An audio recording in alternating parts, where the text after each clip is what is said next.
det er godt nok nogle flotte kjoler, I har på. Er det meningen, I skal matche? Nej. Altså, nu var der jo ligesom en af os, der købte den først. Og så er det jo en af os, der ser bedre ud i fersken. Jeg synes, I ser lige godt ud i fersken. Victor, synes du ikke, det er kikset, du giver andre stile? Victor, synes du ikke, det er en kiks, at bestå af nogen piger i stil, når de engang kan finde ud af at finde stiletter og matcher? Victor, sig til Amalie, at jeg er det mindste ligner mand, når jeg bruger mine stiletter. Sig til Julie, at mine stiletter er det mindste ikke er så sur, at man kan sige, at tærsken i bunden. Sig til Amalie, at jeg er det mindste kan finde ud af at barbere mine ben ordentligt, eller der ikke stikker små lange hår på mine nejlerstrømper. I det mindste barbere mig under armene. Det var én gang!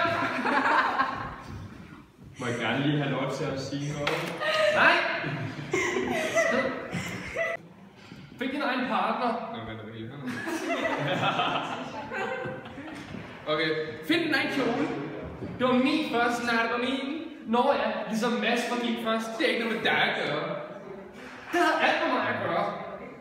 Du havde aldrig en chance hos ham. Nej, for du tog den ligesom fra mig, ikke? Du er bare bitter, fordi jeg ville have mig over dig. Jeg er bitter, fordi jeg troede, du var min bedste veninde.